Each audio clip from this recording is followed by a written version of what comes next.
Hello and welcome to the Armenian News Network Groong Week in Review. This show was recorded on Monday, August 1st, 2022. I'm Asbed Bedrossian. Hovik Manucharian is off today. Before we begin the show, we'd like to request that you subscribe to our YouTube channel and follow us on Twitter. We're very active on Facebook, both as a group and a page. And also you can subscribe and rate our show as a podcast, which you can listen to wherever you get your podcasts. All our Groong links are on our Linktree page.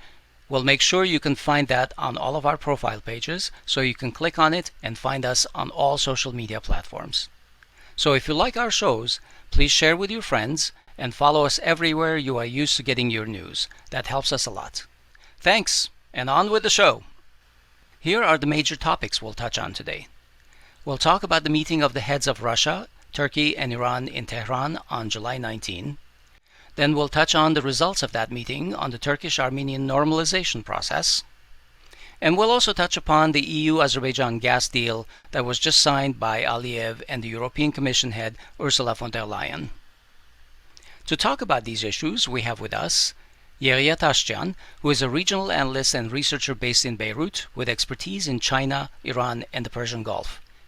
Tashjian is Associate Fellow at the Sam Ferris Institute for Public Policy and International Affairs at the American University of Beirut. He also hosts a monthly radio program called Turkey Today. Hello, Yeghia. Thanks for coming on the show. Thank you, Asbed, for the invitation. Okay, so on July 19, Presidents Putin and Erdogan met in Tehran with Iranian President Raisi, as well as Ayatollah Khamenei. Turkey, Russia, and Iran have multiple fronts for cooperation as well as conflict. The key current flashpoint is in Syria, but there were multiple statements released by the leaders about the South Caucasus as well. Khamenei clearly restated Iran's red line about tampering with the Iran-Armenia border. It was clear that the topic came up in the discussions, and Iran vetoed any corridor logic that obstructs it by Azerbaijan and Turkey. Yeghia, what could have been the context of the discussions that pushed Iran to come out with their statement with such clarity and force? Thank you, Asbed, once again for the invitation and also for asking this important question.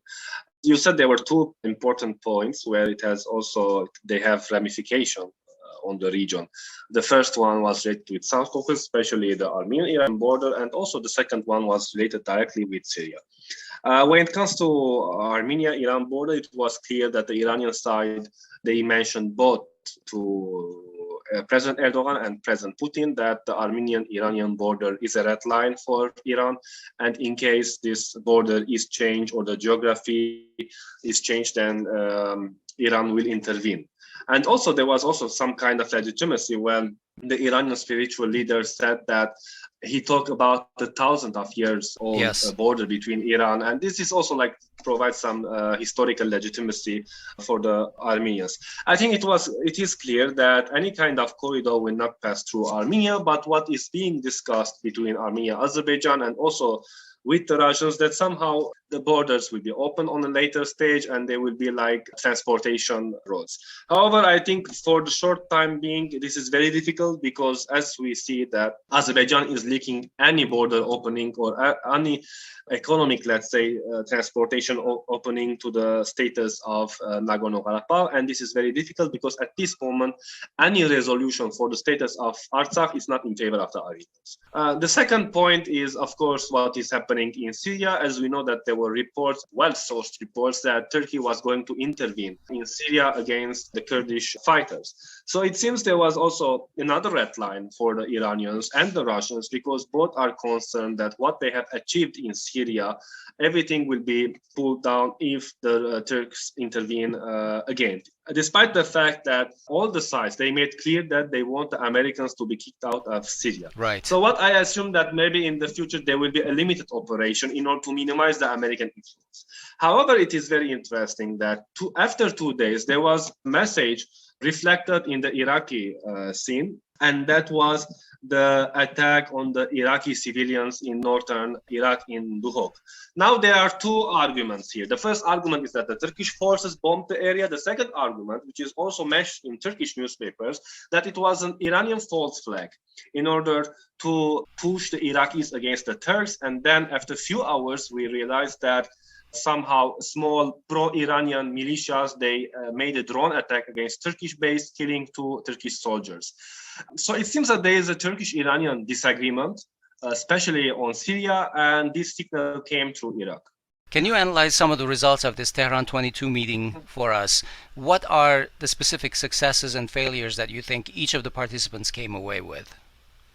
From the Russian and the Iranian perspective, I think it was success because, as we know, that later Gazprom made a $40 billion deal with Iran in order to invest in the Iranian oil and gas infrastructure. And this is a huge victory for the Russians because in case there is a nuclear agreement in the future between Iran and the Western powers, then Russia also has secured its energy interest that any gas or oil pipeline being exported through Iran, the Russians will have a share. Because the same strategy it was made with Azerbaijan, where recently there was a deal between EU and Azerbaijan where in gas, I think it was Shah Deniz. There is also at the same time a deal between Russia and Azerbaijan where 20%, because the Russians, they have a 20% share in the Shah Deniz gas field. So the Russians, at the same time, the Europeans will be paying to Azerbaijan, but the Russians will be taking 20% of this payment. And nobody's talking about that, the Russians are doing. Yes.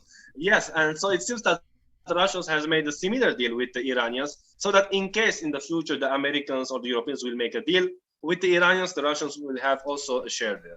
So some people believe that the attack by Turkey was a result of its unhappiness because it didn't get some things from the meeting. What kind of support did it not get from Russia and Iran during the meeting? I think officially the Iranians and the Russians block in front of Turkey about the logic of any kind of corridor that will pass through Armenia and change the geography or the nature of the territory between Armenia and Iran. I mean, we saw and we read about these reports in the news, in the media, on the level of foreign ministries, but coming from the highest level, from the spiritual leader of Iran, this was a red line. That is, it is something not negotiable with the Iranians and the Russians. And the second one, I think about any Turkish involvement, military involvement in Syria, again, it was a red line for the Iranians and for the Russians. I think Turkey was expecting at least a small-scale green light from the Russians, but it seems that for the time being, it has been blocked. So following the meeting, Turkey came out with an uncharacteristically clear statement of preconditions for the Turkish-Armenian normalization process. I say that quote-unquote normalization. Why did this sudden, almost knee-jerk, seemingly frustrated response come out? I am not surprised. Like we were always saying that, okay, let them negotiate, but eventually it will fail, as it failed in 2008, 2010 during the so-called football diplomacy. Yeah, I mean, for me, the argument is that everything has been dependent on the Russian side. So I wrote an article in the Weekly recently about the energy game, the great game about the energy security in the region. And from the Russian perspective, I mean, the normalization, the so-called normalization between Turkey and Armenia, yes, of course, it will bring to some extent a little stability in the region. But as long as everything is under control of the Russians and the conflict of Nagorno-Karabakh is frozen. The problem is that the Turks and the Azerbaijanis, they want to resolve completely the issue of Nagorno-Karabakh, and this is not in the interest of the Russians. Otherwise, it will question their presence in the region. And also, it is not in the interest of the Armenians. When you say their legitimacy in the region, do you mean just their peacekeepers in Artsakh, or also, for example, their base in Gyumri? No, I'm saying about Nagorno-Karabakh, because if the status is resolved, first of all, many Armenians will leave the region. And this is not just an assumption I'm making, but I was there and I interviewed people. They were like, yes, if the Russian peacekeepers leave, we will leave also. And this is the sad reality that this is also a normal thinking, because no one can live under the Azerbaijani dictatorship. Otherwise, you will be killed. I mean, that's right. That's right. They're getting shot at every day. And I mean, this is something the Europeans also must understand, that under current circumstances, it is impossible for Nagorno-Karabakh to be part of Azerbaijan. This is not about, like territorial integrity, self-determination. This is just about human rights we're talking, just basic rights. So, viewed from Russia, the border opening facilitated by Kremlin would also guarantee Moscow's power broker role in the region, and also increase some diplomatic leverage over Ankara and Yerevan. But the issue is that the success of the Armenia-Turkey negotiations is also dependent to some extent on the political mood in Kremlin and the future of the outcome of the great game that is happening between Russia and the West, especially in South Caucasus. Mm-hmm. So over the days following this Tehran 2022 meeting, Armenia and Azerbaijan continued their bilateral process. A week ago, Ararat Mirzoyan and Ceyhun Bayramov, the foreign ministers, met in Tbilisi. And while Bayramov expressed satisfaction that the negotiations were making progress, we saw this week Azeri forces firing at multiple Armenian positions. And this was accompanied by daily false announcements that Armenians have violated the ceasefire. Usually, Yeghia, this means to me that Aliyev is not happy with the negotiations. Can you summarize what the current state is of the Armenia-Azerbaijan bilateral negotiations towards some form of agreement? Well, the Azerbaijanis were hoping that after the Trilateral statement or the capitulation, the Armenian side will completely give up.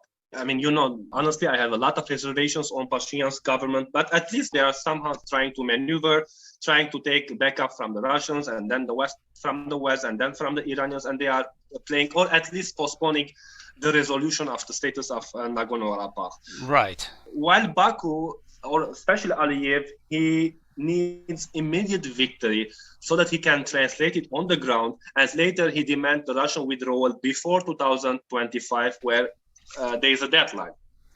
So according to Trilateral statement, that if both sides agree, then the Russians will stay additional 5 years. But if one of the sides, 5 or 6 months before, demand the Russian withdrawal, then the Russians, they don't have any choice, I mean, theoretically, to withdraw. But of course, the Russians are staying there. I mean, this is what I have seen. Even Russian families were there with the peacekeeping forces. They were already based in Nagorno-Karabakh. So at the short period of time, the Russians are there.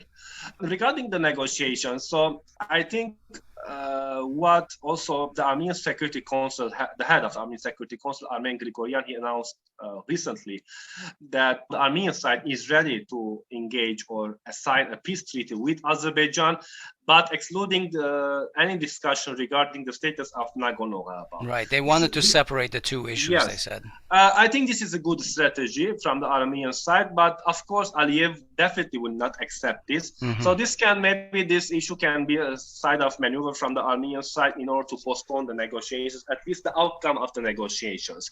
Aliyev will refuse, especially that now Azerbaijan has a leverage on the Europeans because there was recently a gas deal made between Europe and Azerbaijan. Hence, we are going back Asbed to 2008, 2010, what happened.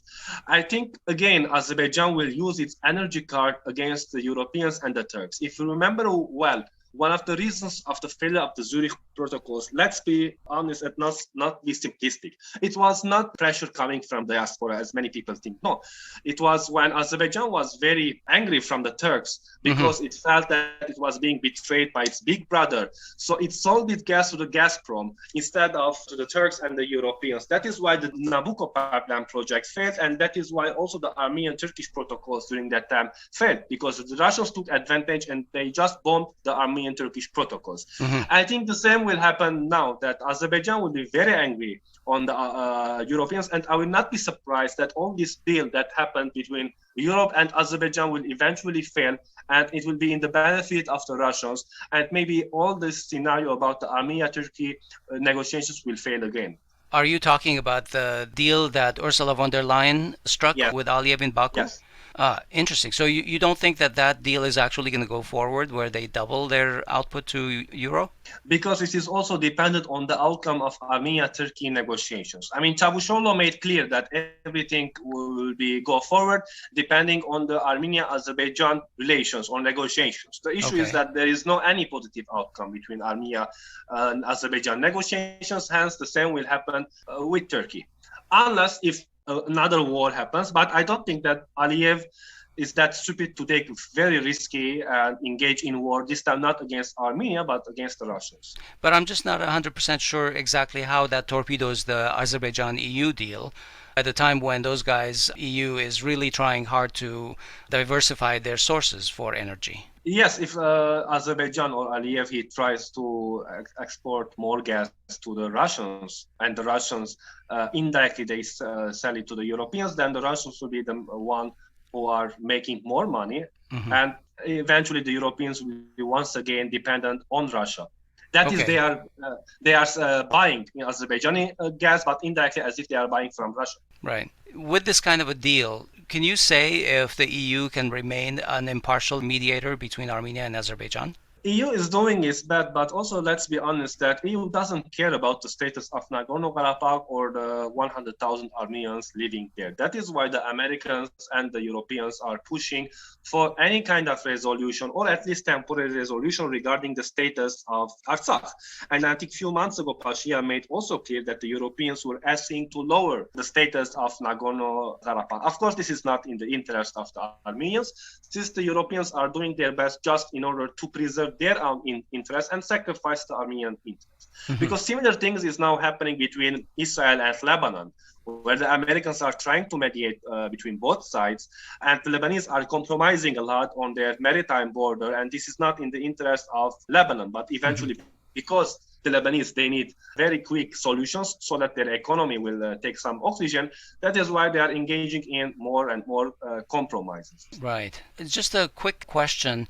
Does the Russia-Iran oil deal or gas deal that they made for $40 billion compete with this project between Azerbaijan and the EU? To some extent, yes, because in the future, the Russians will buy more Iranian energy resources, whether oil and gas, and they have to sell it to the market on more expensive price. Because the same is happening now between Russia and Saudi Arabia. So the Russians are selling, I think it's gas, if I'm not mistaken, to the Saudis on discounted price, and the Saudis are selling this gas, that is the Russian gas, to the global market to more expensive. So both Russians and the Saudis are making good money, and eventually they are winning. I think the same scenario will happen between what has happened between Russia and Iran. That is, in case in the future the Americans, they agree on a nuclear deal, which will come of course with economic opening towards Iran, and the Americans want the oil and gas in order to diversify the energy sources coming or heading towards Europe, but eventually as if the Europeans will be buying again oil or gas from Russia. All right, let me switch topics just a little bit because we have two diasporans on this show. I am still completely taken aback by the news 2 weeks ago that a diasporan activist, Murat Papazian, was declared a persona non grata by the Pashinyan regime. We talked about this in our previous episode. During Papazian's arrest, the Pashinyan administration didn't even bother to tell him or the public what was the reason for the ban. Only 10 days after the incident, the Armenian authorities alleged that Papazian was involved in planning attacks against Pashinyan when he was in France. There is no evidence of this. Papazian has vehemently denied this. And in addition, the allegations don't make any sense considering that the incident happened in June of 2021. And since then, Papazian has been allowed in Armenia at least 5 times without any issues. But over this weekend, we learned that a young activist from the Netherlands, Sune Abrahamian, was held at the airport in Zvartnots as she was trying to enter the country. After 12 hours, she was told that she's not welcome in Armenia and sent back. Sune says that she was visiting to participate in volunteer work in Sunik, but the Armenian authorities, just like the case with Papazian, are completely silent. Yeghia, what is your opinion, especially as a diasporan, on these incidents? Of course, these are very sad developments, and also to go a bit far, I don't want to make a comparison with what happened in 1933 with the fire in Reichstag, where the Nazis actually, they made the fire, it was a false flag, and they accused the communists and they shut down all the leftists or the communist political parties in Nazi Germany. Of course, maybe some people will view this very exaggerated comparison, but my concern is that this is just a small step towards a big development in order to shut down some opposition parties related to the diaspora. So what is happening, or what the current authorities are doing in Armenia, for example, when the diaspora and political parties, mainly here the ARF, is organizing any protest movement, whether outside Armenia or in Armenia, then the authorities are taking steps in order to prevent ARF activists to visit Armenia. So it's like a chessboard. So everyone takes steps, the authorities are reacting harshly. But this is not acceptable. You know, like few days or weeks ago, we saw a Turkish ultra-nationalist where he provoked the Armenians in front of genocide memorial. Yes, so just imagine, for example, a neo-Nazi going to Israel and making such provocations in front of the Holocaust memorial. And lately we also read, it was yesterday, when I read an article when an Azerbaijani went to Armenia, he walked to the streets and took some pictures. And the problem is that, like when your enemy is walking freely in your fatherland, and then Armenians are being prevented to enter. I believe that there is a need of dialogue. Honestly, there is a need of dialogue between the diaspora, the authorities, and also the opposition and the authorities. Yes, there should be a clash when it comes to politics. This is very normal. Every kind of political clash and difference is something sacred in democratic society, but we should not reach to this stage, because we have, at least when it comes to national security, we have to agree. Because our enemy is not the Armenian side. Our enemy is the one on the border that is shooting our soldiers, and we have dozens of POWs. They are still suffering in Baku, and unfortunately few people are remembering about this issue. So we should avoid the occurrence of such acts in Armenia. There should be a dialogue, at least when it comes to red lines for the national security of Armenia. Yes, doesn't mean that we have to support the government, but at least we should agree when it comes to issues related to our national security. Right. What you mentioned that Grey Wolf fellow who went to the genocide memorial in Zizernagapert. What struck me is that after it came out and it made the round around social media and the governments and the news, nobody from the Turkish government side reacted to it. Nobody said he does not represent our country. Nobody said we're sorry to see one of our citizens do this kind of thing. This is not us. They were completely silent on it. That's of just... course. I mean, this is not surprising. When a few days ago the head of the UN General Assembly, he visited the genocide memorial. In few minutes, we saw the Turkish reaction on the level of foreign ministry, where it criticized the visit, and then the head of the General Assembly, he deleted the tweet. This also show that both Armenia and the diaspora and institutions of the diaspora, when it comes to lobbying and foreign policy making, we are not successful.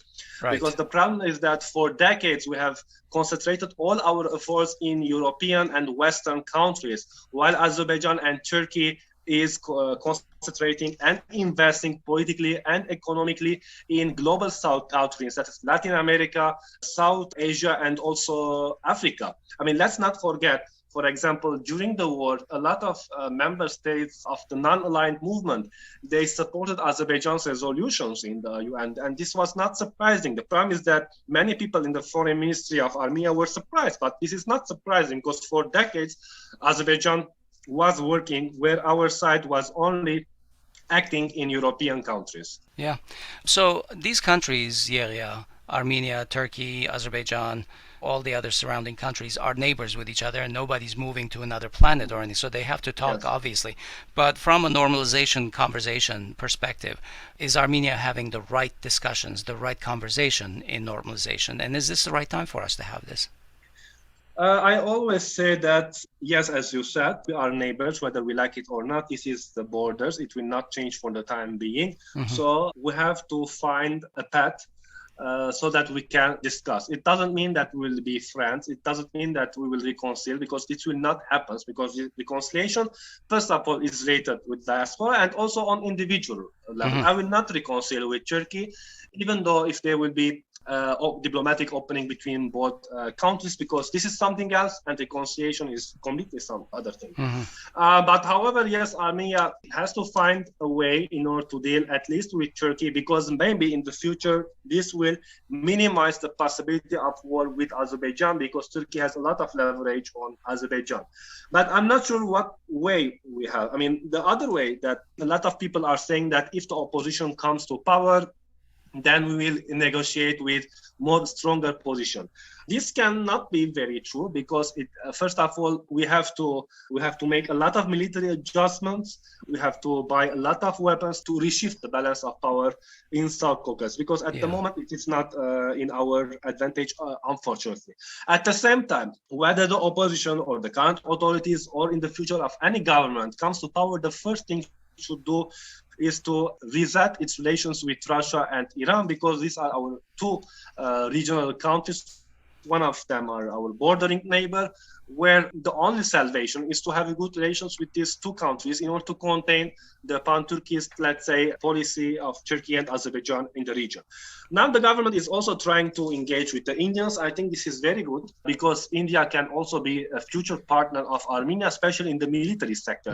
Yeah. Because we also need not just military hardware, but also intelligence sharing in order to assess the current Turkish-Azerbaijan relation, but also to get legal intelligence from what is happening in the region and if there is possibility of war against Armenia in the future. So the more partners we have in the region or Eurasia, the more it is good for us. At the same time, yes, negotiation with Turkey is important, but for this moment or for the current situation, I don't think that we are going to reach to a solution by opening the border. I mean, what has been already accomplished, it was negotiated during the late 90s, where now a third citizen can enter Armenia to Turkey and vice versa. This was negotiated already in 1997. So it's not something new or something surprising. It's a smaller step, but Turkey also, as you said, made its intentions that coming steps are also related to the preconditions and also with any outcome between Armenia and Azerbaijan. All right, let's wrap our topics here. Yeghia, I'd like to ask you if there's something on your mind this past week that you would like to talk about. Well, I mean, we already discussed money subject, and we jumped from subject to the subject. So maybe I can just reflect on my visit lately, where I did in Nagorno-Karabakh. The first visit was actually in 2011. My second visit was after 11 years. Maybe as a realist person, I'm very pessimistic about the future, but at the same time, as a person who believes that as a nation, we have to continue our struggle. We have endured for centuries. I mean, look around us. There were empires, civilizations, they just disappeared, but still our nation is struggling to survive. So we should also be optimistic that we will get up of this disaster. I mean, we have to, otherwise it will be a second genocide. If this genocide is not physical, then it will be a diplomatic and with the loss of Artsakh. And with the loss of Artsakh, it means that the loss of statehood of Armenia. I don't know how Armenia will survive, but it will be the loss of statehood. So if people think that with the loss of Artsakh, we will continue, it means that they are dreaming or they are living in different planets for us, because Artsakh is not just a territory where hundreds of thousands of Armenians or less or a bit more are living there.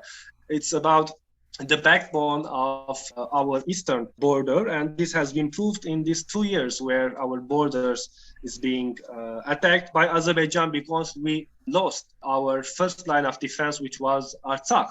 So it was not that Armenia was defending Artsakh, it was Artsakh that was defending Armenia. And the authorities in Yerevan should very well understand this, that without Artsakh, we will lose our independence. I mean, this is the sad reality. All right, we'll leave it there for today. Thank you, Yeghia. I appreciate your time. Thank you, Asbed. That's our show this week. We hope you found it informative. Now go find us on social media and follow us. Go, go, go. We'll talk to you next week.